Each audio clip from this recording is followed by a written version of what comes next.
right, Middle-Aged White Guy Reacts back again today with another video for you. And I understand, okay, I get it. This is not the video you guys want to see.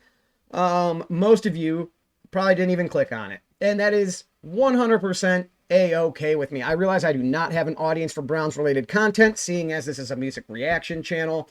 But hey, I want to make these videos every now and again. I've made like 4 or 5 in the last couple of years, so it's not like I'm inundating my platform with Browns content, all right? But every now and again, we're going to have to do this. So you're just going to have to bear with me and wait for the next music reaction. So today, we're talking Cleveland Browns. Now, the last Cleveland Browns video I did was right before the season started. Kind of looked at the roster, looked at the schedule, and, you know, tried to see if I could figure out where exactly we're going to be at, where the problem areas we're going to be on this team. And essentially, I mean, I've nailed it almost 100%. You know, we're sitting at 2-5. I had us at about 4-7 through the first 11 games. It doesn't even quite look like we're going to get that. Maybe we will. I mean, I don't know, but doesn't look good for 4-7. So, you know, we have a lot of Browns fans who did not see this coming for whatever reason, and the entire fan base is like freaking out. People talk themselves into Jacoby Brissett. People talk themselves into, like, this Browns team was so stacked that it was carrying Baker Mayfield. You know, people talk themselves into a lot of different things. And it's hilarious watching the reactions, essentially. Let's start with the defense, I guess. Okay. I told you our weak points on the defense was our defensive line. We didn't have any defensive tackles. We didn't have any depth. Our linebackers, we had no depth. We couldn't take an injury there. And I thought, you know, our secondary would be, you know, should be good, but they haven't really put it together on paper, and they haven't been good. So our defense is a mess. It's in shambles. The teams are running all over us. Teams are doing whatever they want to our defense. So, you know, teams are getting leads or taking leads, and since our offense is inept, and I don't care what the statistics say, and we'll get into the offense, trust me. But our offense, you know, once it goes down, can't really come back. So once teams get up, they just run it down our throats, and that's all she wrote. Offensively, Jacoby Brissett is everything I said he would be. Everybody was like, oh, he could take care of the ball. He's not going to throw interceptions. He's, you know, all we need is somebody to manage the game. Okay. Well, we've seen him manage a couple of games and we lose them. We've seen him turn over the ball and not be a game manager, and we lose those games as well. He has, what, 3 game-ending picks, essentially, at this point? And this was supposed to be what was going to allow our offense to operate at a high level before Deshaun Watson gets here, okay, in week 12. So looking at his statistics, I already told you guys in my last video that he's not as good at protecting the ball as what people would like you to believe. He's a dink and dunker. He's not going to go downfield. Doesn't have the ability to consistently go downfield. He's hit some deep shots this year, but, you know, he's passed on a lot of good deep opportunities as well. Essentially, he is everything I said he would be. And we have one of the worst quarterback situations in the league. We can't get a ton of yardage through the air. We can't get a ton of touchdowns through the air. We don't have a lot of targets. Okay, we have Cooper catching the ball. We have Njoku catching the ball. And that's it. Because we're not playing Kareem Hunt, which Kareem Hunt was tailor-made for Jacoby Brissett. Okay, Jacoby loves dump-offs. He loves safe throws, supposedly. And why we're not running Kareem Hunt out of the backfield more on pass patterns is beyond me. Why he's not getting as many touches as he should be is beyond me. I mean, you have Nick Chubb, I get it, okay?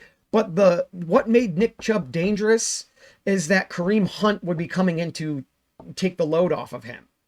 So you get no break on defense. You have the #1 rusher in the league and a top 10 back in the league both hitting you. But we're not using our top 10 back. We're using them 8 to 12 plays a game or something like that. Absolutely ridiculous. Chubb should have 15 to 25 touches a game.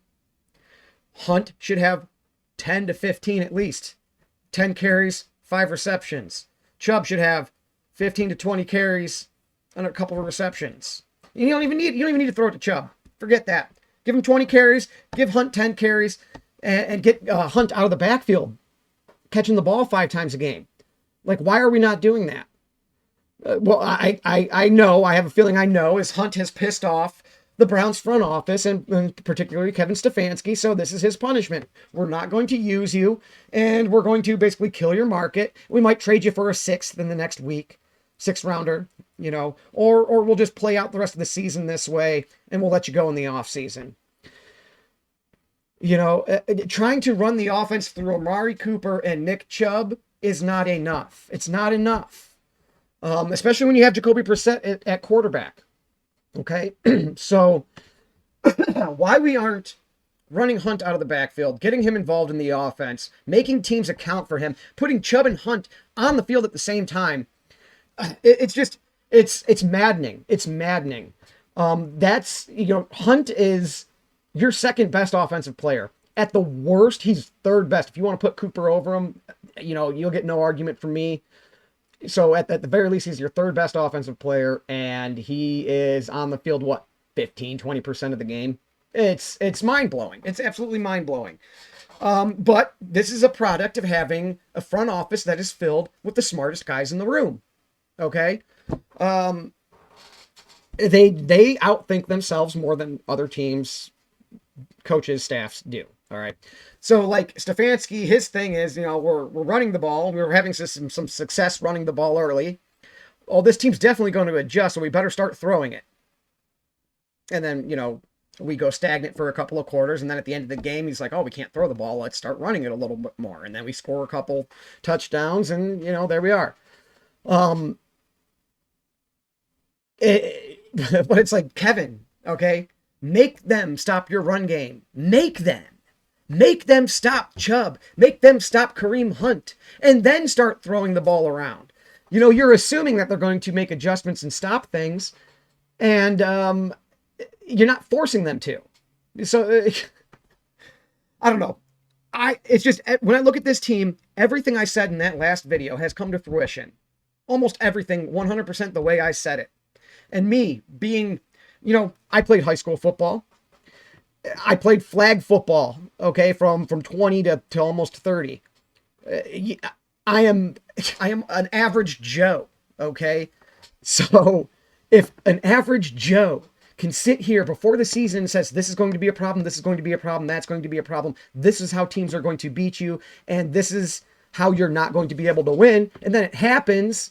Why can't the people making millions of dollars and have made football their entire lives see this? You know, I don't have a script for this, so I'm going to kind of ramble on. I might be all over the place. But let's go to the defense. What did I say? We had no defensive tackles. We had no depth at linebacker. Have I already said this? I feel like I've already said this. Teams were going to be able to run on us, and that's what we've seen. Teams have thrown on us, okay? We've given up a lot of big pass plays, which, you know, shouldn't be the case with our secondary, but it is, okay? It definitely is. So if anything, you give me, you know, hey, you got that one wrong. You said your defensive secondary should be good, and they haven't been. But, you know, I said, hey, on paper they should be good. They haven't put it all together yet, so we need to see that in action, and we haven't. So I said we needed another. I said we can't take an injury at linebacker. What happened? Anthony Walker Jr. injured, out for the season. We have a big gaping hole in the middle. We already had a big gaping hole in the middle because we have no defensive tackles. So now teams are running straight through the middle, right through the first and second levels, and into the secondary. Okay? How do you stop that? If you can't get penetration and you don't have the stout bodies up front to hold the line of scrimmage, how do you stop that from happening? You don't. You don't. There's nothing you can do. You could scheme it. You could bring a safety up into the box. But all teams are going to do when you bring that safety up is start going over the top, all right, and taking big chunk plays against your secondary. They've already proven time and time again this season that they can give up big plays left and right at any time. So there's the defense for you. Exactly the problems that I said we were going to have. Teams are going to be able to run at will. If teams got a couple of scores up on us, there's no way for us to get back into the game. And this is what's been going on the last couple of weeks. Offensively, people said Brissett was going to protect the ball, wasn't going to turn it over, and that alone was going to be an upgrade over Baker Mayfield. Really? Was it? Was it? Because I'm seeing a quarterback who is throwing interceptions at the end of the game. The same problem that Baker had under Kevin Stefanski. He never had that problem until Stefanski got here. So now you have Brissett throwing interceptions late in the game to end potential game tying and winning drives. Except with Brissett, you don't have the downfield passing that Mayfield gave you. Now, Mayfield struggled with it last year due to injuries, but previous to that, he was an excellent downfield passer. And we were able to make chunk plays in the passing game at any point of time, okay? With Brissett, it's happened a few times here and there, but he is not a consistently good downfield passer. He'd rather take the little dump off, just throw it to the tight end or whatever. And when he tries to take chunk plays at the end of the game, when you're forced to and you have to, he's throwing interceptions. So the thing that he was supposed to do is manage the offense and protect the ball. He's managed the offense well at points, and then is, 3 times this year, 3 or 4 times, he has given up an interception late in the game that ends up sealing it. Not his fault. The guy's a backup quarterback, but it's just that delusional Browns fans convinced themselves that he was going to be an upgrade from Baker Mayfield, and that this entire team has been carrying Mayfield for so many years. So all we needed was a game manager who could protect the ball. All right, we got the game manager who could protect the ball, and he's not protecting the ball, and he's not managing the game well, So my thing is, okay, Baker Mayfield is definitely probably done at this point. He went off to Carolina. The guy's in his own head. He's had too many different coaching staffs, too many different philosophies. He's been asked to do too many different things that are contradictory from year to year, and he's fucked up. He's just in his head. He's messed up, and your head is probably the hardest place to get out of. Okay, as far as sports are concerned, once you're in your own head, that's pretty much it. Okay, this is not like Baker's the best and he's great and everything like that. That's not what this is about. This is just pointing something out to you guys. We were told that the team around Baker was so good. That's why they were carrying him to 500 winning percentage seasons and playoffs. Well, he's gone. And we got the game manager who's going to protect the ball and just make it so that, our team is going to be fantastic and just roll right into the playoffs. We're 2-5. Baker's never been 2-5. So was this team ever as good as we really thought? Or was Baker kind of more responsible for our success than what we have led on to? Now, you can, he has his flaws, he has his issues. And like I said, at this point, he's a broken quarterback. He's done. His career is essentially over. He might hang on for a little bit longer as a backup, but I don't really see him starting again. What happened to him in Carolina? I mean, I from being on the outside looking in, I don't know. But I know that you don't recover from that kind of start to a season. Okay. So, but here we go. All right, offensively, we got rid of the guy who could push the ball downfield and was scoring points for us and getting us some wins here and there. Did he get us to the promised land? No. Could he ever win a Super Bowl for us? Probably not. But I will take 10 years of 9-7 and 8-8 over the next 10, 20 years of 4-12. I'll tell you that much. So yeah, we got rid of the quarterback who was holding our team back, and we realized that, oh shit, there's a lot of problems on offense, especially considering that we have moved all these pieces. We've gotten rid of Jarvis Landry, Odell Beckham, Rashard Higgins, Hooper, Austin Hooper. We're going to get rid of Kareem Hunt. We're either probably trading him next week, or he might make it to the end of this season, but he's going to be gone. So our offense next year is going to be Cooper, Chubb, and Watson. That's basically it. Njoku has looked really good earlier this season. He looks like a legit, bona fide, like top 10, top 15 tight end in the league. But he's injured now. And so there goes that. So offensively, Stefanski has been a dumpster fire.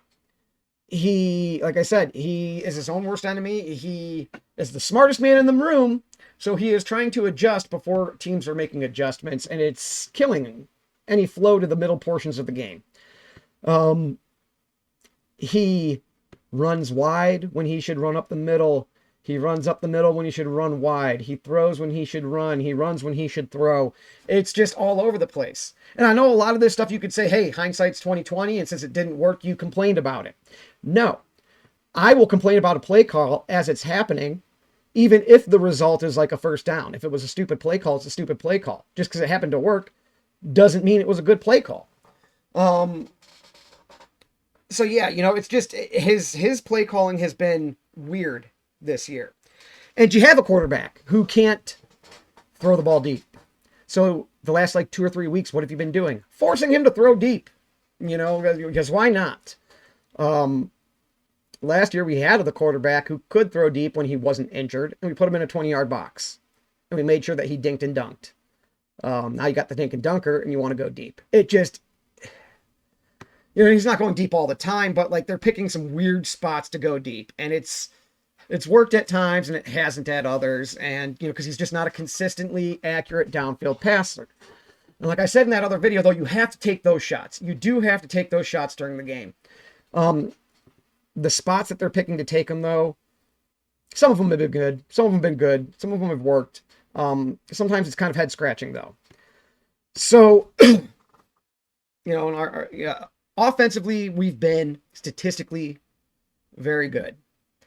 But really, when you look at it, we have good first quarters. Sometimes we have, you know, good last couple of possessions of the game. Second and third quarter, lately, we're kind of disappearing for a little while. And it's frustrating, but it's kind of to be expected, though, you know. And I know, like I said, I don't script this out, so this is probably scattered and I'm going all over the place. But it's just funny that, yeah, I called this shit. Basically, the whole point of this video is I've called this. At the beginning of the season, I called all this. And it has all happened. And if a, you know, a 40-year-old middle-aged white guy who's never played competitively or never played organized competitive sports outside of high school. You know, yes, I played like softball and flag football into my 30s. But, you know, those are just like hobbies. That wasn't like, you know, real deal stuff there. If I can see these problems, why can't the guys who've been in the league for decades and have made football their entire lives, like, but like I said, these are the smartest guys in the room. Andrew Berry looked at this roster and said, we don't need defensive tackles. Teams don't run the ball that much anymore. Everybody's a passing team now. Well, you know what? These passing teams, once they realize that they can run all over you, they're just going to do that. Okay? They're just going to do that. Any weakness that you have, an offensive team is going to exploit, even if they're not supposed to be that kind of team. Like, so you looked at it and you said, oh, we don't need defensive tackles. We don't need depth at linebacker. We actually don't even really need good linebackers. You know, our front seven could be average or a little bit less, and we're going to be fine because we have a good on-paper secondary. Well, you see what that's gotten us. It's gotten us ran all over. It's got us passed all over. It's got our defense ranked like fucking dead last in the league. We didn't need Jarvis Landry. You know, no, we didn't need him. You know, it would have been really nice to kind of have a second target. Because Peoples-Jones has been actually better than I thought he would be. But the man can't get open consistently. So if you notice, every catch that he makes, there's a guy draped all over him. And he has done a fan-freaking-tastic job of making these contested catches. But if everyone is all over him for every catch that he gets, it's because he cannot get separation. Okay, so he can't get separation. So every throw to him is going to be a tight throw with a defender right on him who's going to tackle him immediately, and that's what we've seen. Like I said, Landry would look nice. Okay, and even if you weren't getting Landry production out of him, we had the money to stick him on the roster, to have him as a third receiver if you didn't want to start him. His leadership alone would not be allowing any of the stuff going on that's been going on in the locker room. Because I didn't even touch on that stuff yet. But there is a meltdown in the locker room between players, pointing fingers and arguing with each other. And there's just a report that it was heard coming out of the locker room during press conferences after last week's game that a player was heard shouting, "There isn't no fucking leadership on this team." Well, I'll be damned. You had an amazing leader. His name was Jarvis Landry. And you decided that instead of paying him 8, 10, 12 million, he was supposed to make 12. That was too much, though. They had to restructure that contract, so they ended up cutting him and then trying to re-sign him and offered him, 5, 6? So instead of throwing him a couple of million just to make sure we got him, to keep him kind of happy and have him come back for none other than the leadership qualities that he possesses, you didn't. And look, there's no leaders on this team. There's no one to step up and say, that's bullshit. You're just finger pointing. You're not taking accountability or responsibility. The first thing he did when he got here, 3-4 years ago, was put everybody on blast, saying, whatever's been going on here is fucking done. This is stopping. You guys need to get your asses on the practice field. You guys are milking, minor injuries so you don't practice. And if you're not going to practice, you're not going to play well. And he put it out there. And he was a big part of the attitude of this team turning around and becoming a team capable of making the playoffs and winning a game. But we didn't need leadership. We have a bunch of young guys. Okay, we have the youngest roster in the league. So we have a bunch of kids who just don't understand accountability or leadership. And, they have all the talent in the world, but, they're children. They're fucking children. So when children are playing against men, the results are pretty obvious typically.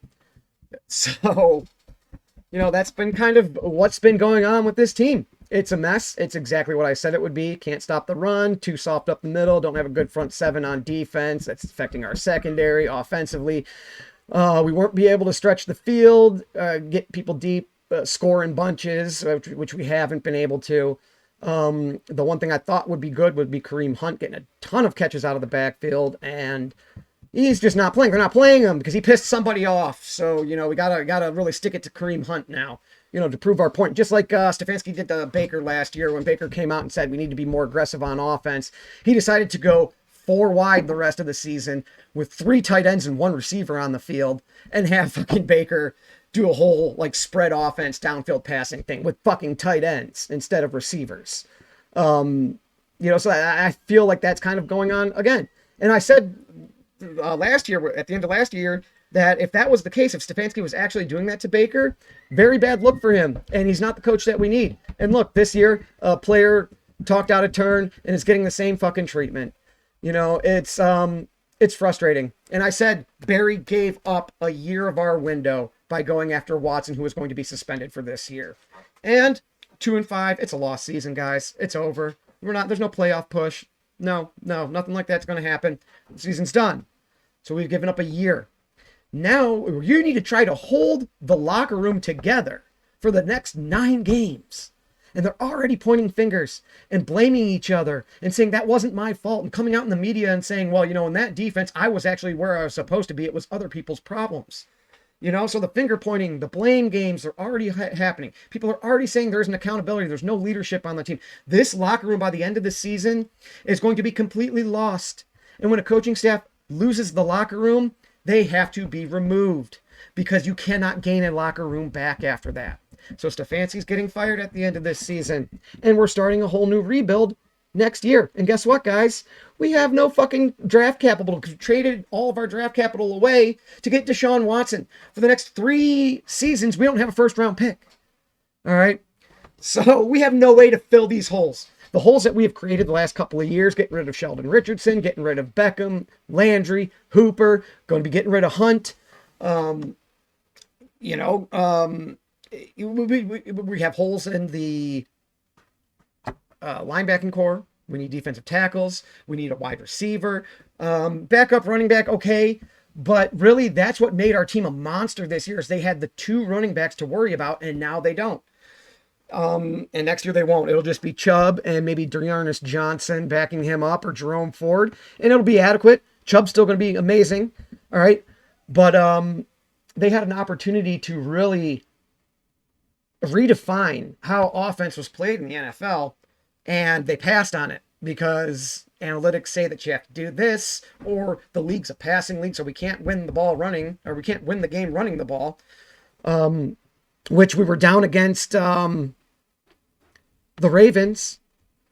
All right, because we started passing the ball. We ran the ball 5 times on the first drive. 5 out of 7 plays or whatever was a run, and we scored a touchdown. Pretty much didn't run the ball the rest of the second and third quarter, and then started running in fourth quarter. We got right back into the game, ended up only losing it by 3 after being down like 10 points or whatever, or more. So, I don't know. The whole thing's just fucking insanity at this point. But it's exactly what I said it was going to be. And I don't know why Browns fans, you know, are shocked, really, at what's been happening. And like I said, the Watson deal was either a boom or a bust, and it was unnecessary with the roster makeup the way it was. We were so stacked that you just had to keep going. All right, you try to take the shortcut by getting Watson, and you've blown up the window. You've closed it. It's done. It's over. You know, unless you pull some crazy shit out of your ass next year. You need a DT, you need linebacker, you need 2 linebackers, you need 2 DTs. You're going to need another defensive end because Clowney's gone. You need a backup pass rusher because we lost Tack McKinley this season, and we have nobody that can come off the bench and provide any sort of pass rush if Myles Garrett or Jadeveon Clowney is out of the game. Our defensive tackles are not holding the line of scrimmage. They're allowing defenders to get into our second level, or offenders, offensive linemen to get to our second level and tie up our linebackers. And their linebackers aren't big enough to shed blocks, okay? They're not big linebackers. They're fast. They're agile. They're sideline-to-sideline linebackers. You need to keep them clean for them to make plays, because if they get tangled up in traffic, they don't have the strength to get out of it. It's just insanity. It's insanity how we set up this roster and how that they thought that this was going to be okay. That's it, I guess, though, guys. This is a rambled, jumbled mess, and I hate to even post this, but it is what it is. And I'm so frustrated that I just need to get my thoughts out. But like I said, I'm more frustrated with the fans who thought that this was going to be anything different than what it was, when I absolutely 100% told you, for the 30 people who watched that video, exactly what was going to happen. And anyone with half a brain who follows football and who has followed this team could have told you the same things that I told you. All right. There you have it. Okay, we have Andrew Berry and Kevin Stefanski, who are the smartest men in the room, and they are making smart men moves. And you know what? The Browns have actually, since they came back in 1999, have had the smartest man in the room pretty much in every regime. And the smartest man in the room makes smartest man of the room moves and ends up ruining our team and getting themselves fired every single fucking time. So until we get somebody who can look at a roster and be like, oh, we need to plug these holes, and with our roster makeup, this is how we should play, and then goes and executes it, we're going to struggle. You know, right now we have a guy who says, oh, this is the makeup, this is how we should play, but this is how I want to play. And if I'm going to get credit, I have to run my offense the way I want to run it. You know, if I just hand the ball off to Chubb, he's going to get all the credit. And then Kevin Stefanski's no longer a genius, no longer smartest man in the room. So they have no choice but to win passing the ball for Kevin's fucking ego at this point. And it's not going to happen. Not going to happen. And when Watson gets back, we've already stripped this fucking roster, guys. We've already stripped this roster down. We don't have like the receiving core that we had. We're not going to have the running back room that we had. We don't have the tight ends that we had. We're going to have a solid line still, probably. You know, we don't have a front 7 on defense, and Watson doesn't play defense. And the last time he was asked to carry a team by himself was a couple of years ago with the Houston Texans, and they were 4-12. So back to the gutter for us, guys. That'll do it. That'll be the video. Middle-aged white guy is out. Peace.